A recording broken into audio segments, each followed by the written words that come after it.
If you are joining the live today, welcome. If you're watching this in the replay, thank you. It usually takes me, if you're watching the replay, it usually takes me about 3 to 5 minutes to get into a flow state and kind of get going when I do these lives. So you might want to fast forward, but we don't know what's going to happen. So we're just going to go with it. I've been challenging myself to do these live streams to allow myself to test my ability to communicate clearly. Because one of the things that I realized after I left my career in public education was that I had an over reliance on in person communication. And even that in person communication was not great. I was vague, I was not clear. And so as I have grown and developed over the last 3 years and really learned how to be more clear and to be a more clear aligned person, I thought this is a great way for me to experiment. Here comes Theo. There's my baby.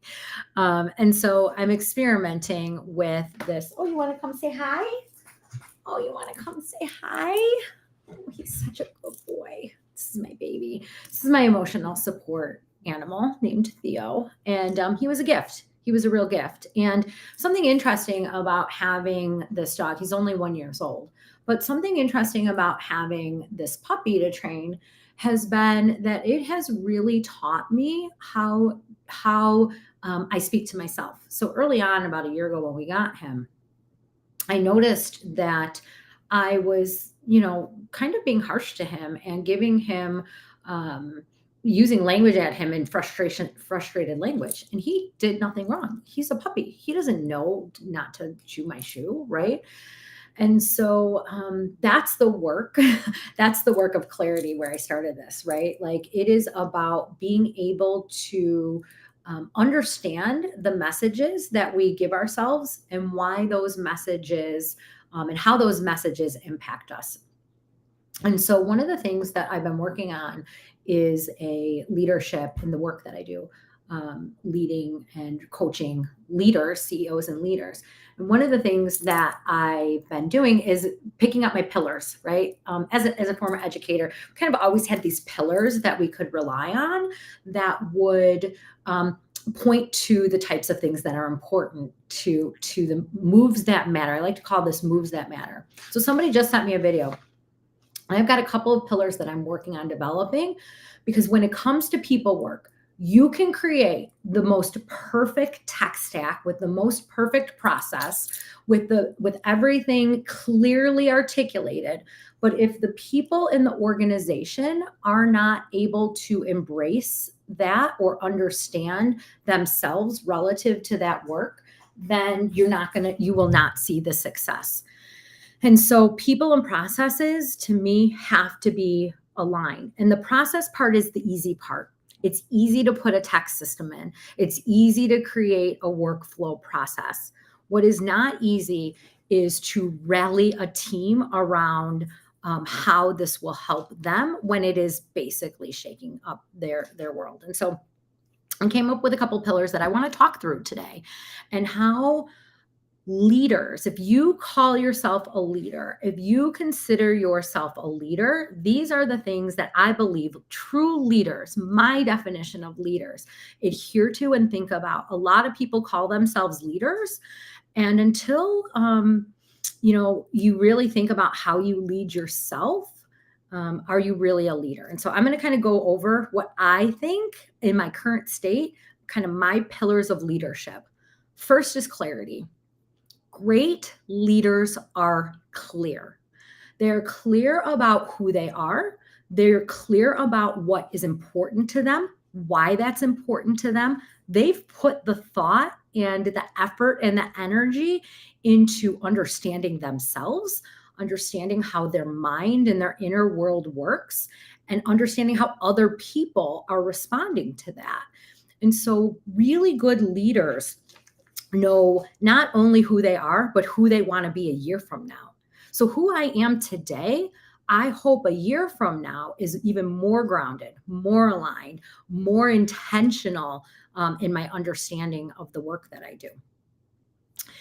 Clarity helps us make strong decisions. One of the key aspects of really great leaders is they are able to make decisions. They don't need to ask a million people. They maybe have a few trusted advisors, but because they have clarity, because they know who they are, they know where they're going, they know which decisions to make that are in the right way. It may not be that the decision itself is right or wrong. It's they know how to maneuver and move through a decision-making process. In addition, leaders are competent. Really great leaders understand their craft, understand their area of expertise. In today's day and age, especially with all the noise out there, your ability to be really competent and clear and confident in what you do and how you do it really is the excellence on this journey, really helps other people see who you are. I knew 3 years ago when I left, my communication was terrible. I knew that. I knew that I was not able to articulate in a way that connected dots, even in my own head. And it was really frustrating. And I'm a really generous, kind, giving individual. And so people would want to help me. But because I could not articulate or clearly explain the connections I was seeing or how the relationship might evolve, it kind of came to nothing came of that. And so I knew in order for me to be able to support and help leaders, I had to shore that up. I wasn't a good leader if I couldn't communicate. And so I spent a lot of time being really awkward, frankly, sucking at communication. The way you get better at communicating is reflecting on when you don't communicate well, right? You have to not do well in order to grow. You have to be able to accurately assess your own flaws, faults, shortcomings, misgivings, and be able to reflect accurately on those. Think about what things you want to do different in future areas or conversations, in my case, conversations, written, verbal, nonverbal, in order to grow. And that's what I had to spend a lot of time doing. And it felt awkward, and it felt really like I'm 45 years old and I don't know how to communicate effectively in email or in verbal communication, because I was communicating from here, my head. And I had not allowed myself to communicate from an intuitive, open flow space. And so as I started to practice that, everything changed for me. The other thing when it comes to competence is everybody's going to work, like, it's kind of known, right? Everybody works 8 hours a day. There's no competition in that. People are putting in their 8 hours in whatever way they're putting it in. Then we say we're going to sleep 8 hours. So we have 8 hours of sleep every day. But there's this other 8 hours. And I think the really competent, the really extraordinary elite leaders think very strategically about their other 8 hours. What are they doing in that 8 hours that is causing them to refine, to grow, to continually become more of who they believe themselves to be in tomorrow? And so, for me, I nerd out on a lot of Audible and reading and different types of modalities and the reason I did that is because of my next pillar of leadership, focus.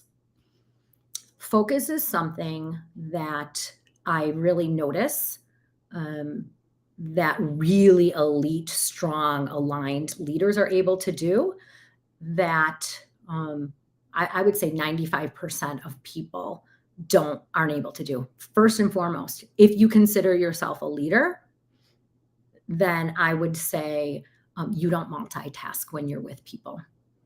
The number one clue for me that a person is overwhelmed or unable to focus is that they're multitasking. Leaders have clarity in their thinking and in their understanding that doesn't require them to be in this like surface level grind, right? It's not that they can't do it. It's that they focus at a different level from a different vision, a different understanding. They're single-minded in their thinking and in the way in which they approach their work. They're not look I did when I did that, when I was in education, I had so many different projects and people and things that were moving that I wasn't single focused. And that focus, that really narrow focus with just small moves can lead and move an entire organization. So true leaders do not multitask because multitasking isn't real. Anyways, my next pillar of elite excellent leaders are intuition. I've always had a really strong intuition, a very strong felt sense. However, I kind of dismissed that for a very long time. I discredited it, or I didn't really acknowledge it or understand how it played into my professional ways of working, right? And so, if as I've committed myself to doing this work and committed myself to trusting and learning how my intuition works for me, I think everybody's intuition works different for them as well. Intuition is a very subjective, felt sense that can be developed as you get to know yourself. That's why I spend time meditating. That's why I spend time understanding the workings of my mind, what neuroscience tells me about past patterns, creating new patterns. That really has helped me strengthen this intuition muscle that I think for a long time professionally, and maybe even personally, frankly, has been dormant. And leaders I work with that know how to tap into that intuition and navigate through it in ways that are not manipulative. A lot of times people might have an intuition about something, and then they start to manufacture, right, like an outcome. And leaders don't manufacture outcomes. Leaders lead, they lead themselves, and they expect outcomes, but they don't expect the outcome to be what they exactly say it's going to be. And they allow the outcome to unfold, and they allow themselves to be what would be the word? A partner. They allow themselves to be a partner in the outcome, right? They don't put it back on them. My next pillar for leaders is creativity. And with creativity comes a curiosity. And some of this that I'm sharing is inspired from a video that I'll share later in the comments that a friend of mine shared with me, which is kind of where this came from. But I'm very curious. As a matter of fact, I was telling somebody recently how I took 3 years, literally 3 years of typing in high school. Freshman year, sophomore year, junior year, 3 years of typing. And then my senior year, I took this internship class, and they literally gave me a secretarial job inside of the counselor's office in the school my senior year. So I was on this really interesting career path early on because I was bright, I was smart enough, but I had ADHD and I couldn't focus and I couldn't concentrate. And I was sent a lot of messages that probably if you grew up in the 80s and 90s, you've also heard as a young woman, right? Like you really should, literally my biology teacher and my counselor told me, you aren't good at science. Like you shouldn't take any more science classes. You only need 2 to graduate. You're done now, right? And I actually have this deeply scientific, curious mind. I want to know why. I want to explore. I want to unravel and understand the inner workings. And really solid, strong leaders, elite leaders, exceptional leaders are curious. They're curious not necessarily about ideas per se. They're more curious about the inner workings of how. I was on a podcast with somebody who's a book publisher, and she was saying that in the publishing industry, in kind of the trend, she's been doing this a long time, and in the trends, it is right now. People want to know how. People want the how. They want it like covered in a why. Like, why is this important? What's the research say? But people know what they need to do, right? The things I'm saying, the things I've said here to be a great leader, right? Focusing, having clarity, being competent. People, yes, in ideologically, we agree those are important things. How we do it, what are the inner workings inside of us that help us make those moves are what there's an insatiable curiosity I have about, like, how do high performing, what I would consider elite leaders navigate the complex world, because we all have the same bottom line. We all have 24 hours in a day, 365 days in a year, right? And so they have nothing different than I have. So as I've gone in, as after I've left education and I wanted to go in and crack this code, right? Like, what makes innovative leaders innovative? What are the pieces that these premier leaders do? That are creative. They have an insatiable curiosity. This other one I love, it is consideration or considerate. And I really love that word, being a considerate what does it mean to be a considerate person?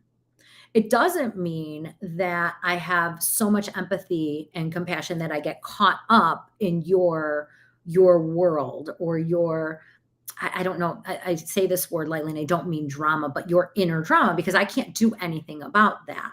But what I can do is I can have deep consideration, and that can come across in my verbal and nonverbal. And great leaders in the moment, understand, even, let's say, even if it's a some sort of a very difficult conversation. It could be it could even be, I've had disciplinary conversations with employees in the past.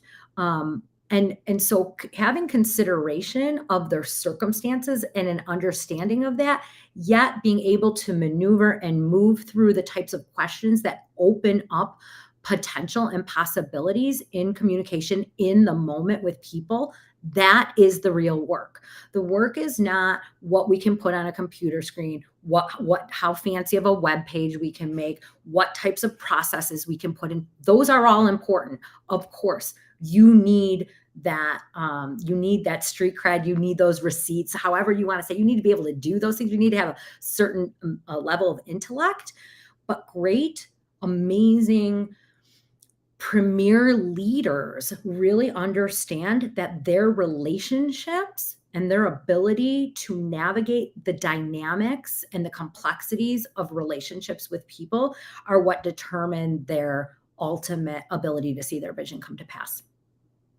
My ability to understand others and how they express themselves and how I express myself is really, again, kind of going back to that intuition piece. I really focus. I take a lot of my tools and skills from coaching training, natural language processing research, neuroscience research. How does the brain work when we start to open up and literally create new neural pathways? The next pillar I have for excellent leaders is commitment. And to me, the number one commitment a great leader makes is to themselves first. There's this really interesting thing that happens inside of our psyche when we commit. We say we're going to do something, or we say we want to be a certain way, or we talk about, we put out into the universe, and then we do the opposite. Then we go back on what we've committed to ourselves. That sense, that little thing, which we've all done, I've done, and I'm sure we've all done it, that sends such a strong message to ourselves that we can't be trusted.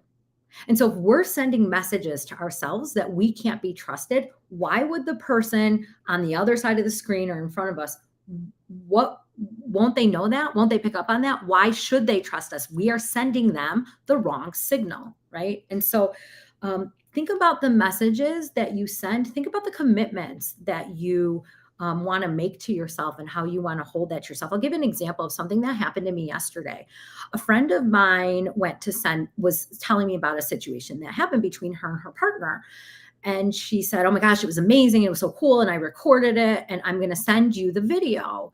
I'm going to share it with you. Don't tell my partner. It's confidential." And I said, immediately, I texted right back. I said, "No, please don't send it to me. I'm not comfortable with that." Like immediate, I knew because my commitment, and this friend, she was like, absolutely. She called me. She's like, we just talked about it and they said I could share and it's great. Right. And so we moved from there. But my commitment to myself and to you, I would want that. That's how I would want somebody to treat me if there was a video of me that I didn't give my permission to, that was vulnerable in some way. And so those messages are really important to think about, what messages you're sending to yourself. And I've got two more pillars of dynamic, amazing, what I think constitutes amazing leaders: courage. I struggle with anxiety. I have what I feel like is a very complex inner world that at times feels very unsettled and very volatile. It may or may not look like that to other people, but to me, it's what it feels like inside in the moment. And it feels very scattered at times and it feels very uncertain. And so for me, to be able to continually take action towards who I believe I can be, towards the vision I have for myself, for the world, it requires me to get really comfortable with fear. It requires me, if I want to do the work I believe I'm called to do, it requires me to be very comfortable with uncertainty and discomfort that is happening inside of my body. That feels like a racing heart or whatever. And when we back off from discomfort, we create a pattern, again, message signal that we send to ourselves that this is our way of being. And so at first, when you're developing this, whatever the new is for you, it's difficult because every time you go to step in, you're like, and here it is again, whoosh, right? Like whatever that feels like for you, whatever fear feels like for you, the opposite side of that is courage. And that is the thing that we keep stepping into. We still decide to go through it. We still decide. And for me, it's in conversation, it's in communication, it's in relationship. And so the last piece of my leadership pillars is confidence. And there's a reason why confidence is the last one. And you'll see, I'm going to share the video and it makes sense. Confidence is the result. So if you've watched this, first of all, thank you. Thank you for taking the time to go on this journey. If you popped in, thank you. And if I come across at all to you in any way, shape, or form as confident, it's because of what I just led through my own leadership journey, my own understandings of leading myself. I'm more confident than ever that I have everything inside of me that I need, that I'm capable of whatever might come or will be presented in front of me, that I'm okay, that everything is impermanent. There's my my coaching is through this Erickson solution focused coaching. And there's these 5, I talk about them all the time, these 5 Ericksonian principles in the coaching training. And it really is, it's these ideas. You have everything inside you need. You're okay. Everything is impermanent. Everything's going to change anyways. A year from now, an hour from now, 2 days from now, it's going to be different. And so it's been a real honor for me to have the space and the time to do this work for myself and be on this precipice now where I'm getting an opportunity to bring this and do this with others. And so it's really been quite the journey, one that I did not expect to look this way, but I'm so thankful it does. So thank you if you made it through to the end. As always, I'm completely open. My DMs, my messages are open. I'm here to support, connect in any way I can. And thank you. Have